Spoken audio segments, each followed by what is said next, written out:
This video shocked the whole world. Just look what the girl did to the stallion. Emma Carter had always been different. While other teenage girls in Lexington, Kentucky dreamed of basketball games and shopping trips to the mall. 16-year-old Emma's heart belonged to the stables. There was something almost magical about the way she connected with horses, a gift that set her apart from everyone else in town. "You've got the touch." "Emma," her father Thomas would say proudly, as he watched his daughter calm even the most agitated stallion with nothing more than a gentle hand and soothing words. "It's like you can speak their language."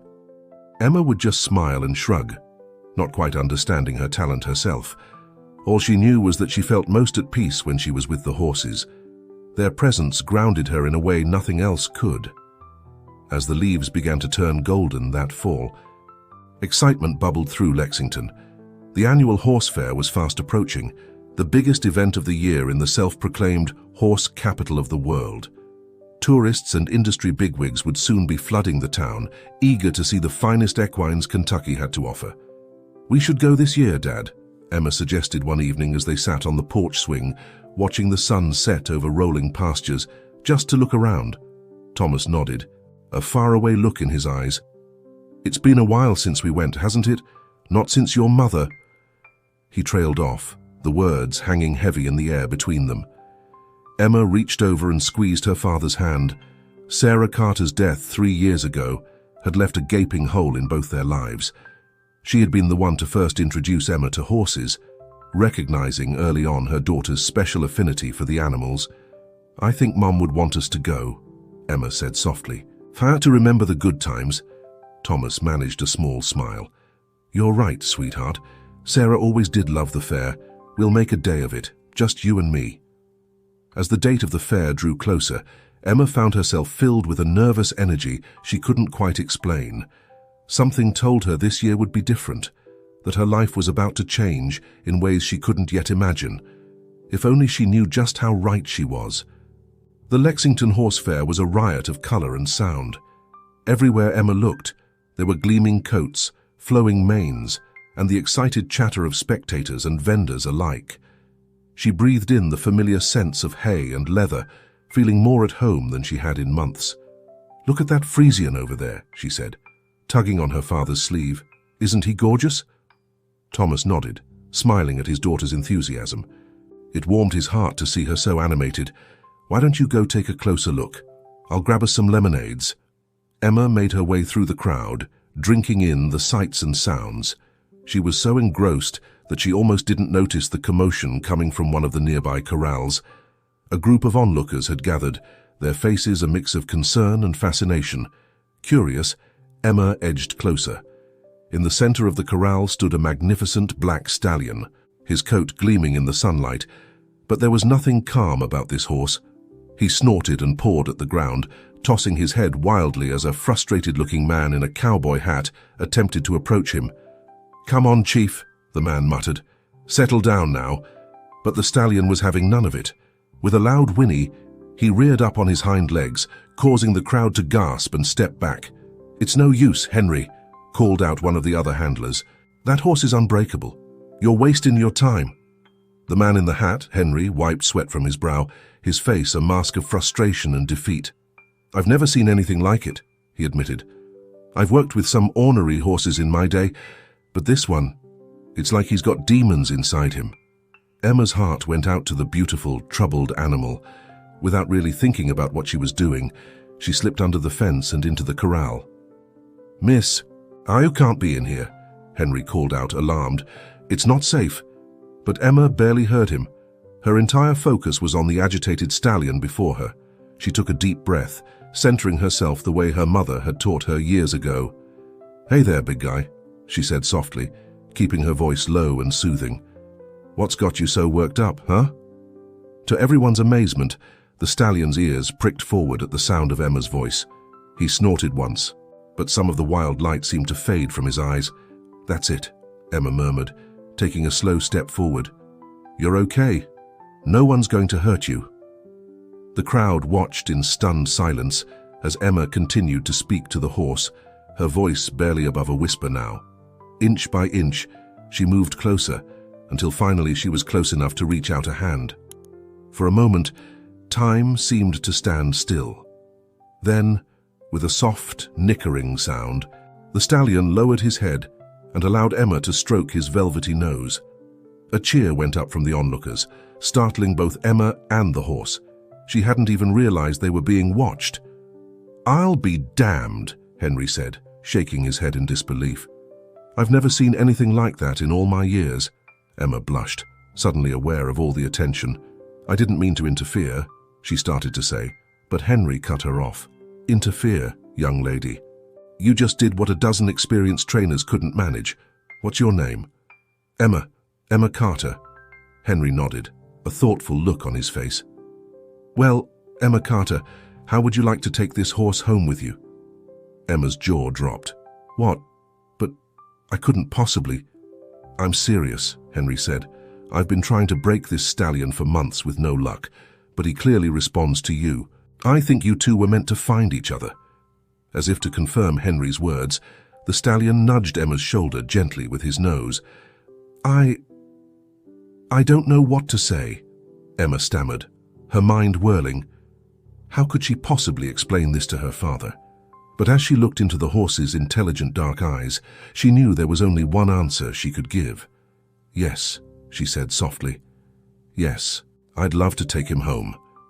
Little did Emma know that this moment, this seemingly simple decision, would set in motion a chain of events that would change not only her life, but the lives of countless others. The girl with the golden touch was about to embark on the adventure of a lifetime. The next few days passed in a blur for Emma, between setting up accommodations for Chief, as she had decided to keep calling him, and fielding endless questions from curious neighbors. She barely had time to catch her breath. But through it all, there was an undercurrent of excitement she couldn't quite shake.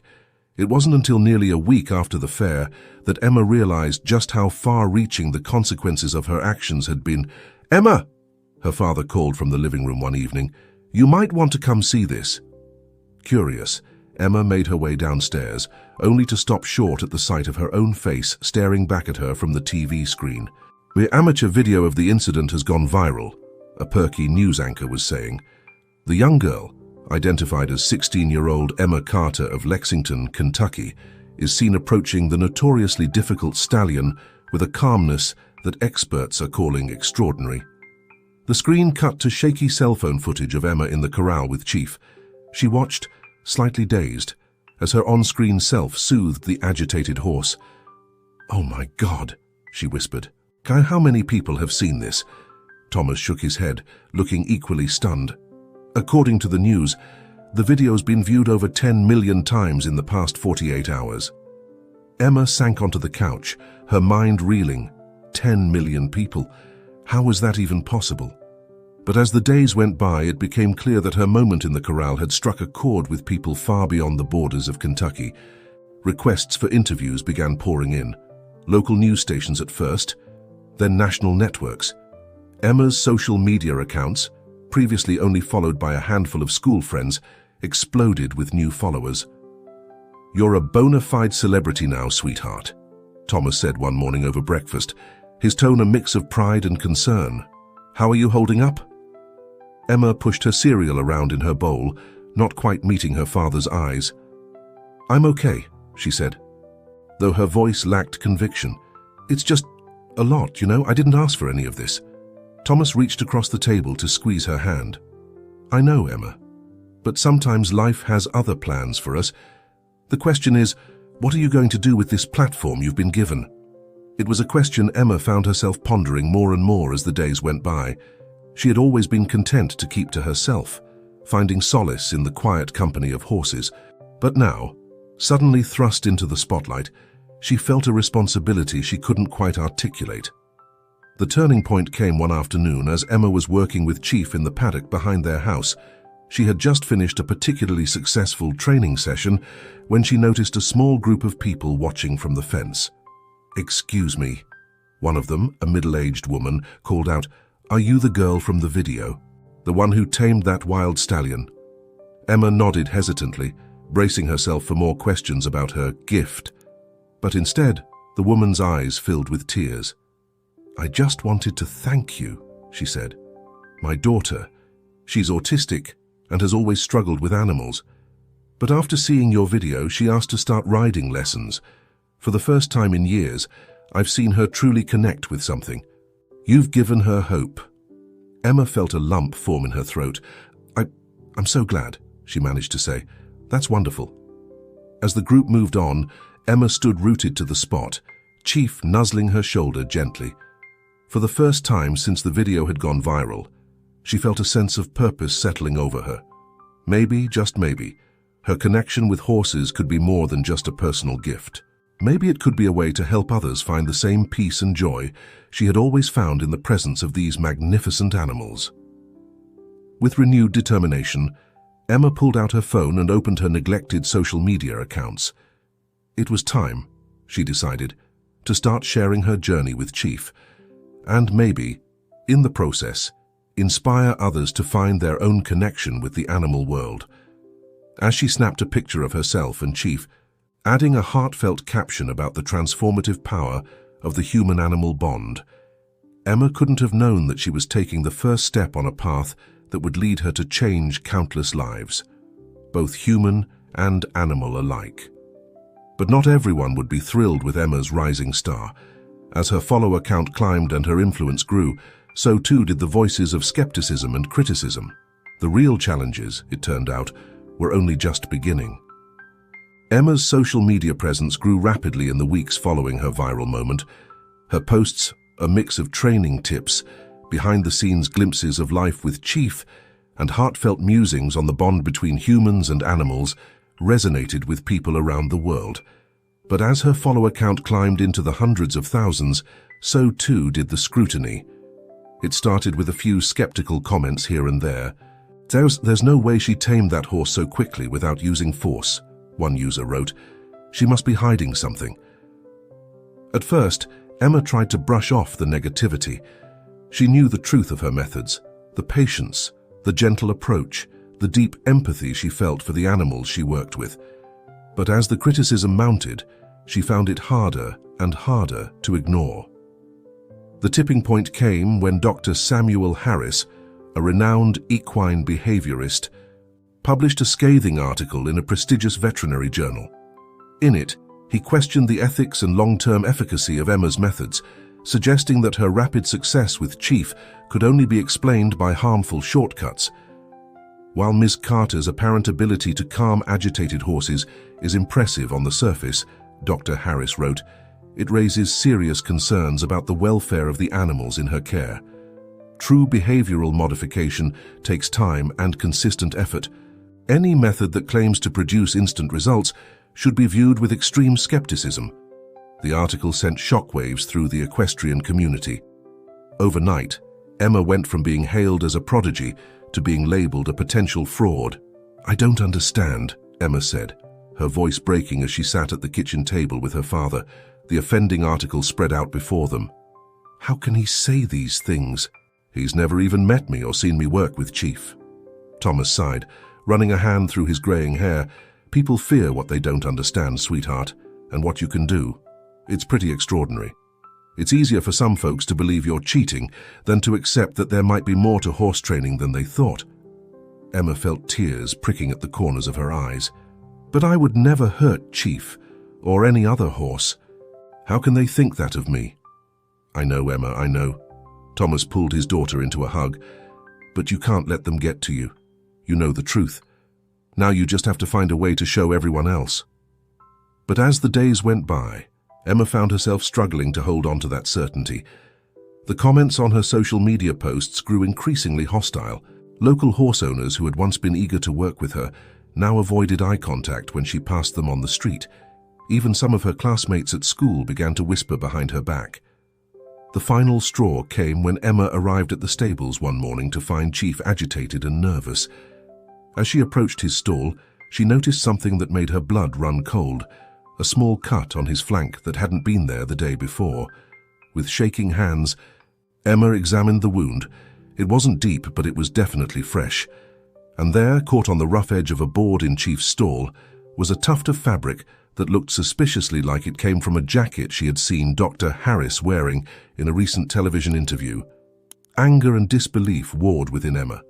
Could Dr. Harris have stooped so low as to actually harm Chief in an attempt to discredit her? The thought made her feel sick, but as she carefully cleaned and dressed the cut, a new resolve began to form within her. She couldn't let this go on. It was time to fight back, not just for herself, but for Chief and for every other animal that could benefit from her gentle approach to training. With trembling fingers, Emma pulled out her phone and opened her video app.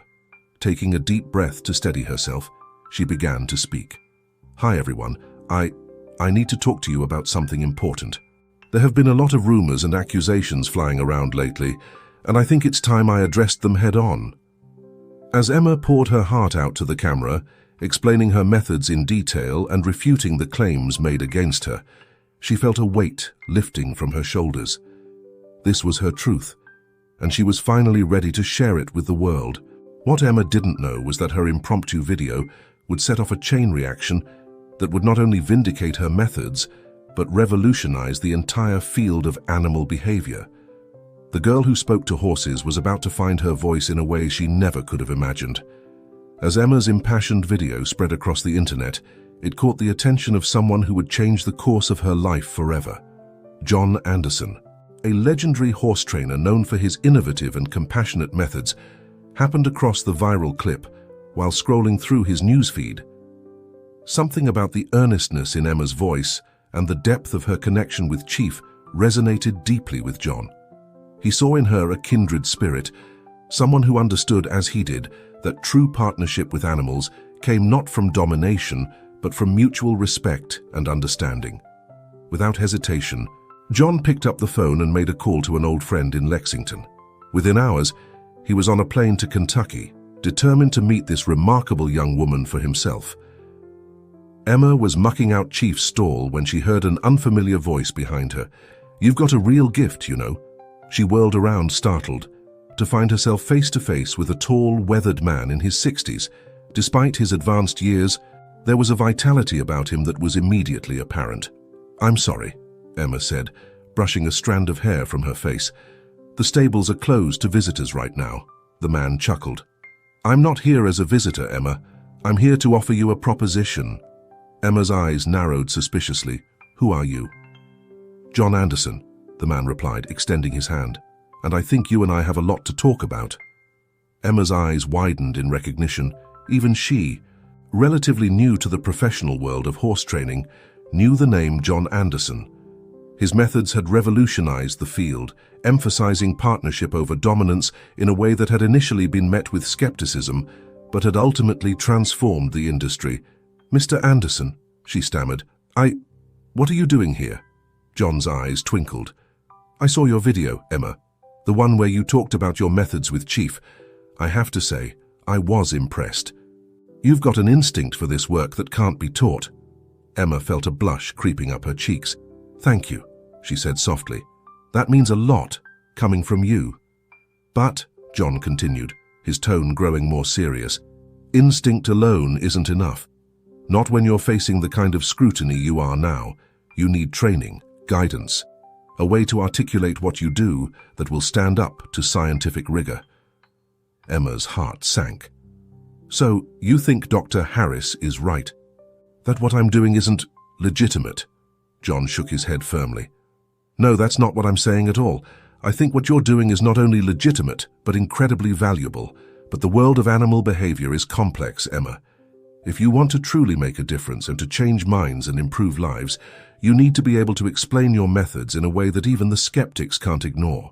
He paused, studying Emma's face intently. "That's why I'm here.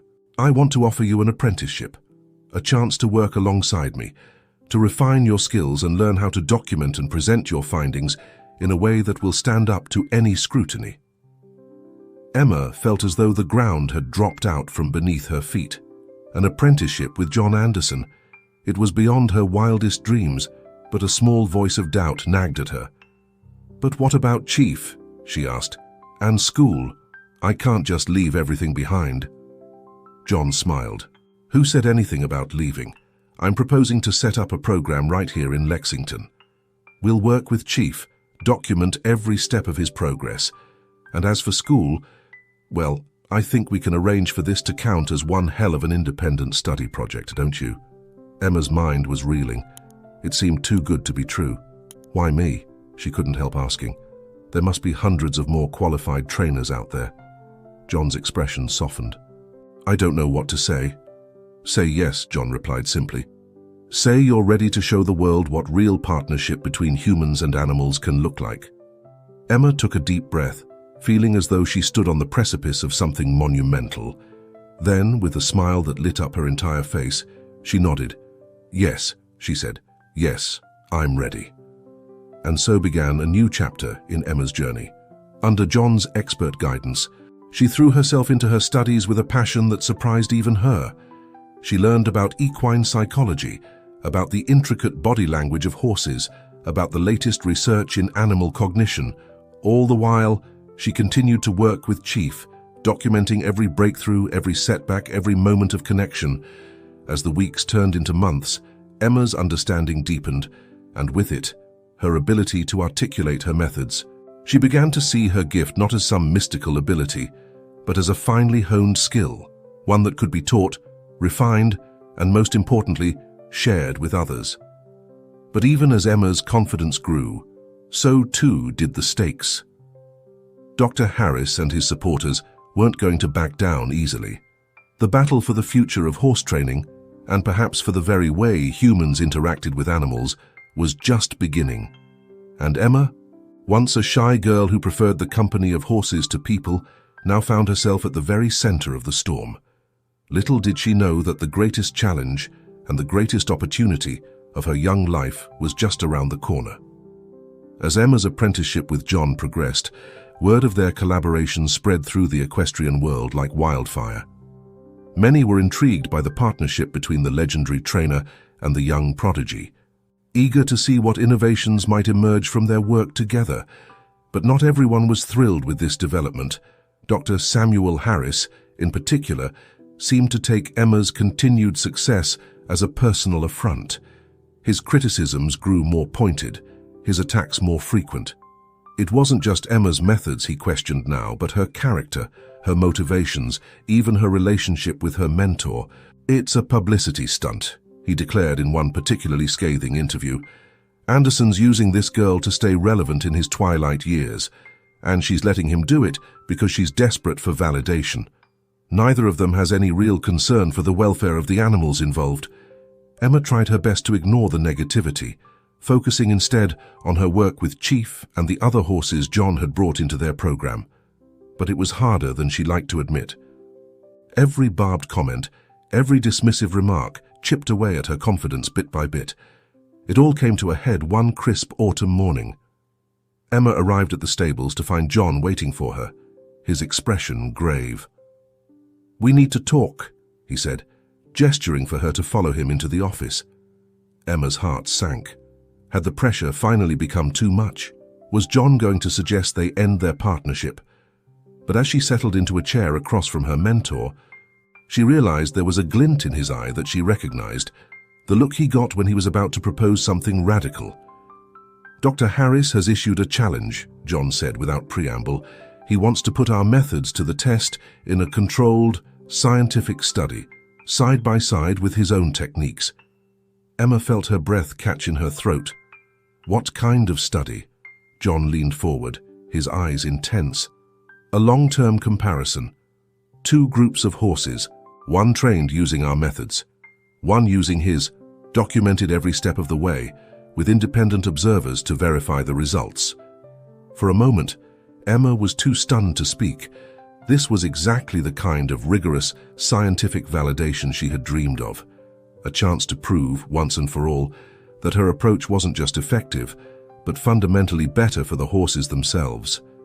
But then the doubts began to creep in. What if she wasn't ready? What if, under the harsh light of scientific scrutiny, her methods fell short? As if reading her thoughts, John reached across the desk to clasp her hand. "You can do this, Emma. I've watched you work miracles with horses that everyone else had given up on. You have nothing to prove to Harris or anyone else. But think of what this could mean for the future of horse training, for the welfare of animals everywhere." Emma took a deep breath, steeling herself. John was right. This wasn't about her or her ego or even proving Harris wrong. It was about the horses, about showing the world that there was a better way, a kinder way, to work with these magnificent creatures. "Okay," she said, her voice steady despite the butterflies in her stomach. "Let's do it. Let's show them what real partnership looks like." John's face broke into a wide grin. "That's my girl. Now, let's start planning. We've got a lot of work ahead of us." And work they did. Over the next few weeks, Emma and John threw themselves into preparations for the study. They selected their test group carefully, a mix of horses with various behavioral issues, each one a challenge in its own right. They refined their documentation methods, making sure every interaction, every breakthrough, would be captured in meticulous detail. As news of the impending study spread, Emma found herself thrust even further into the spotlight. Reporters clamored for interviews, fellow trainers offered advice, both solicited and unsolicited, and her social media followers multiplied exponentially. But through it all, Emma remained focused on the task at hand. She spent long hours at the stables, working tirelessly with each horse in their program, and always, there was Chief, her partner, her inspiration, the living embodiment of what was possible when human and horse truly connected. Finally, the day arrived. As Emma stood at the entrance to the research facility where the study would take place, she felt a calm settle over her. Whatever happened over the next few months, she knew in her heart that she was doing the right thing. "Ready?" John asked, appearing at her side. Emma nodded, a small smile playing at the corners of her mouth. "Ready." Together, they stepped forward into the unknown, ready to face whatever challenges lay ahead. The journey that had begun in a dusty corral at a county fair was about to reach its most crucial phase. And Emma Carter, the girl who spoke to horses, was ready to let her work speak for itself. Little did she know that the results of this study would not only vindicate her methods, but spark a revolution in the way humans interacted with animals of all kinds. The best was yet to come. The months of the study passed in a blur of long days, meticulous documentation, and moments of both triumph and frustration. Emma threw herself into the work with a single-minded focus that impressed even the most skeptical observers. She approached each horse in the program with the same patience and empathy she had shown Chief, slowly but surely, building trust and communication. Dr. Harris, for his part, stuck rigidly to his more traditional methods. His team used a combination of negative reinforcement and physical aids to achieve their goals. Methods that had been the industry standard for decades. As the weeks went by, patterns began to emerge.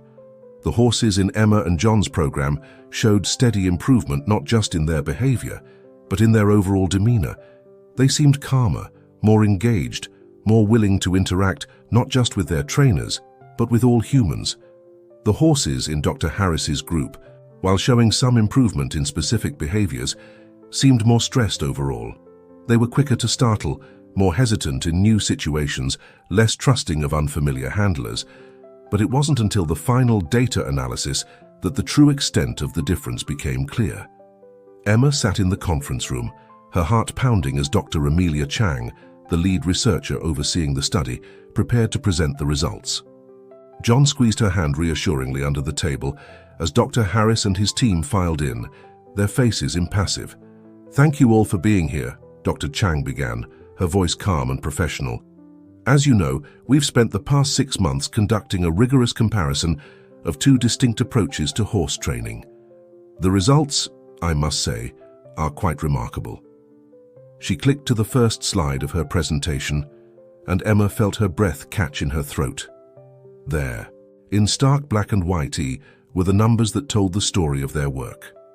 Across all measured parameters, stress levels, learning speed, retention of training, and overall behavioral improvement, the horses in the Carter-Anderson program showed significantly better outcomes, Dr. Chang explained. But perhaps most striking were the physiological markers. She clicked to the next slide, showing a series of graphs. Cortisol levels, heart rate variability, and other indicators of stress were markedly lower in the Carter-Anderson group. Moreover, We saw increased levels of oxytocin, the bonding hormone, in both the horses and their human handlers. Emma felt tears pricking at the corners of her eyes as Dr. Chang continued to detail their findings. It was everything she had hoped for and more.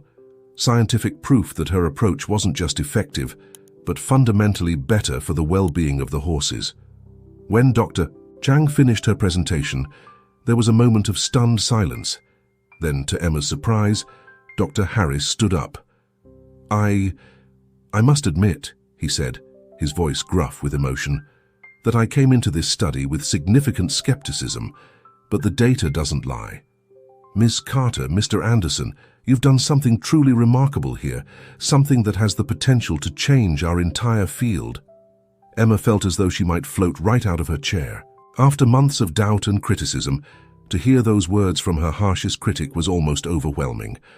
But it was only the beginning.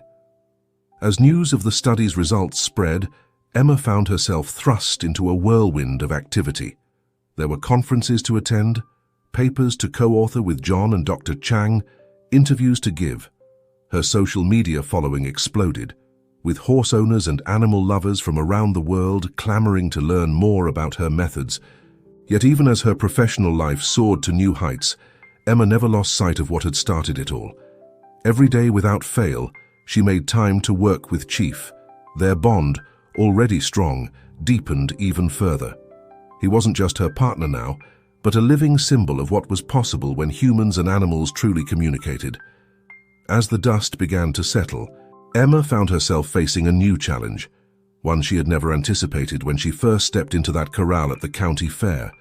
The world was watching, waiting to see what she would do next. How would she use this platform, this validation of her methods? The answer, when it came to her, was so obvious she wondered how she hadn't seen it before. It was time to think bigger, time to take what she had learned about horse training and see how it could be applied to other animals, other situations. With John's blessing and support, Emma began to sketch out plans for a new kind of research institute, one that would bring together experts from various fields, animal behavior, psychology, neuroscience, to explore the depths of human-animal communication across species. As she shared her vision with John one evening, sitting on the porch of the farmhouse that had become like a second home to her, she felt a sense of excitement and purpose unlike anything she had ever experienced.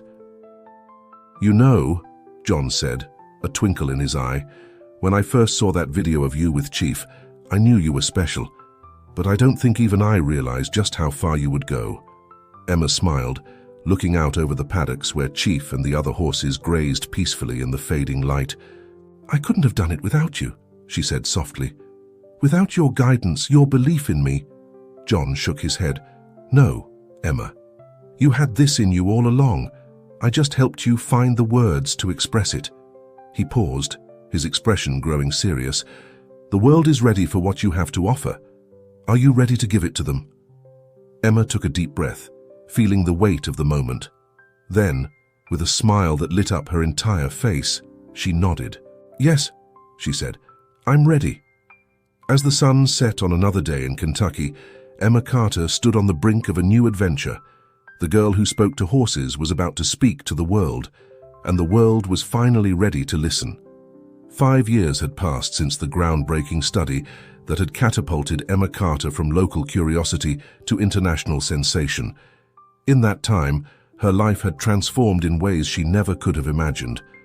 The Carter Institute for Interspecies Communication now stood proudly on the outskirts of Lexington, a state-of-the-art facility that drew researchers and animal behaviorists from around the globe.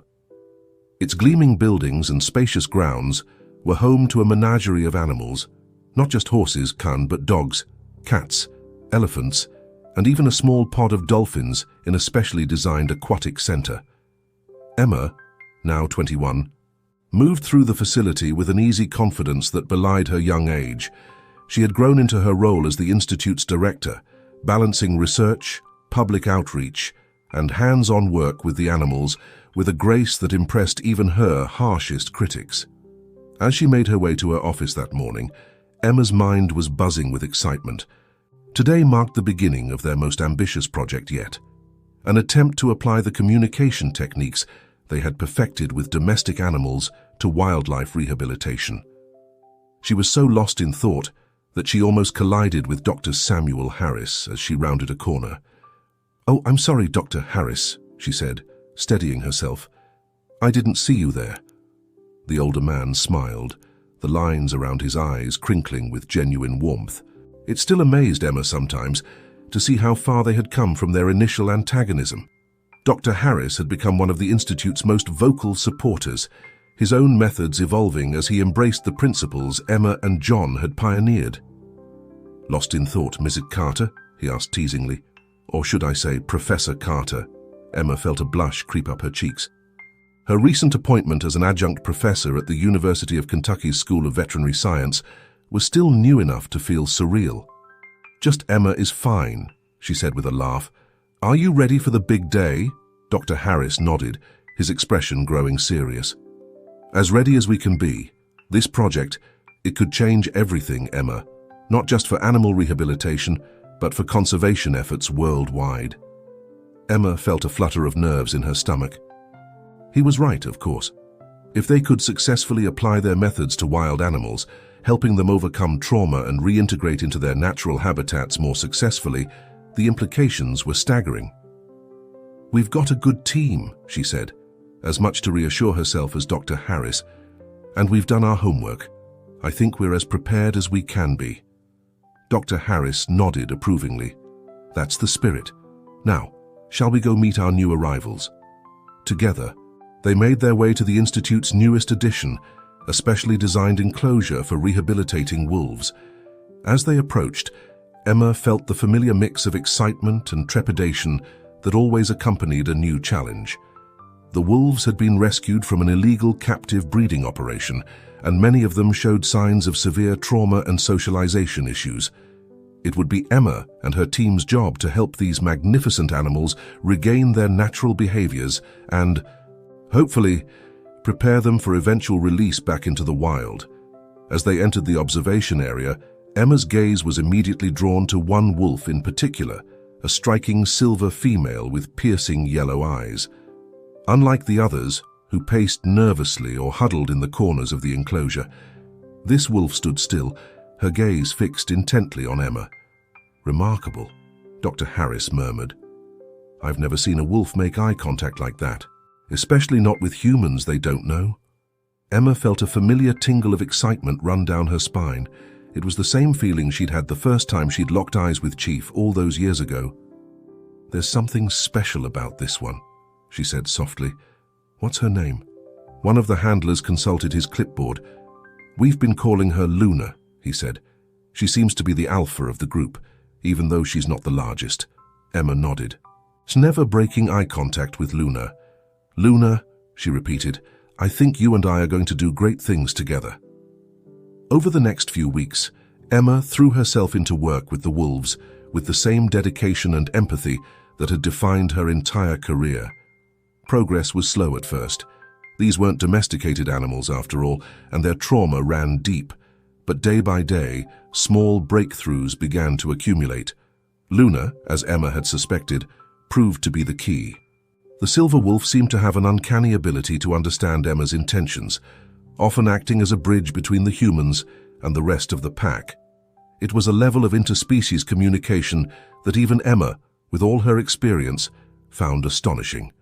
As word of their progress spread, the Institute found itself once again at the center of international attention. Conservationists, wildlife experts, and government officials from around the world came to observe their work, eager to see if these methods could be applied to their own endangered species rehabilitation efforts. One evening, as Emma sat in her office reviewing the day's data, she was interrupted by a knock at the door. It was John Anderson, his face creased in a wide smile. "I hope I'm not interrupting," he said, easing himself into a chair across from her desk. At 70, John had officially retired from active research, but he remained a constant presence at the Institute, a beloved mentor to Emma and the entire staff. "Never," Emma said warmly. "What's on your mind?" John leaned back, studying her face for a moment before speaking. "I was just thinking about that day at the fair," he said. "The day you first met Chief. Did you ever imagine, back then, that this is where you'd end up?" Emma laughed, shaking her head. "Fear's not in my wildest dreams," she admitted. "Sometimes I still can't believe it's real." "Well, believe it," John said firmly, "because what you've accomplished here, Emma, it's nothing short of revolutionary. You've changed the way we think about animals, about communication, about the very nature of consciousness itself." Emma felt a lump form in her throat. "I couldn't have done it without you," she said softly. "Without your guidance, your support." John waved away her words. "I may have given you a nudge in the right direction, but this—" He gestured expansively, encompassing the entire institute. "This is all you, Emma, your vision, your heart." They sat in companionable silence for a moment, both lost in thought. Then John leaned forward, his expression growing serious. "The thing is, Emma, I didn't just come here to reminisce. I've got news. Big news." Emma felt her pulse quicken. "So what kind of news?" "I just got off the phone with the Nobel Committee," John said, his eyes twinkling. "They want to award you the prize in physiology or medicine for your work in interspecies communication." For a moment, Emma was sure she had misheard. The Nobel Prize? It seemed impossible. Too grand a recognition for a girl who had started out just wanting to help horses. But as John's words sank in, she felt a wave of emotion wash over her. It wasn't pride, exactly, or even excitement. It was a profound sense of responsibility, of the weight of all that had led to this moment, and all that was yet to come. I don't know what to say," she managed finally. John reached across the desk to squeeze her hand. "Say you'll accept," he said gently. "Say you'll use this platform to keep pushing forward, to keep breaking down the barriers between species." Emma took a deep breath, centering herself the way she had learned to do all those years ago in that dusty corral. Then, with a smile that lit up her entire face, she nodded. "Yes," she said. "Yes, I accept." As the reality of the moment settled over her, Emma's mind raced with possibilities. The Nobel Prize would bring even more attention to their work, more resources, more opportunities to expand their research. They could reach more animals, influence more policies, change more lives. But even as she contemplated the global impact of their work, Emma's thoughts turned to the individuals who had made it all possible, to Chief, her first and most faithful partner, to John, her mentor and friend, to Luna and all the other animals who had trusted her, taught her, shown her the depths of what was possible when species truly communicated. In that moment, Emma Carter, the girl who spoke to horses, the woman who had revolutionized our understanding of animal cognition, felt a profound sense of gratitude for the gift she had been given and for the opportunity to share that gift with the world. As the sun set over the Kentucky hills, painting the sky in shades of gold and pink, Emma stood at the window of her office, looking out over the institute grounds. She could see the wolf enclosure from here, and as she watched, she saw a flash of silver, Luna, making her evening rounds. Emma smiled to herself. Tomorrow would bring new challenges, new discoveries, new horizons to explore, but for now, in this moment, she was exactly where she was meant to be. The girl who spoke to horses had found her voice, and the world was listening. And the adventure, she knew, was only just beginning.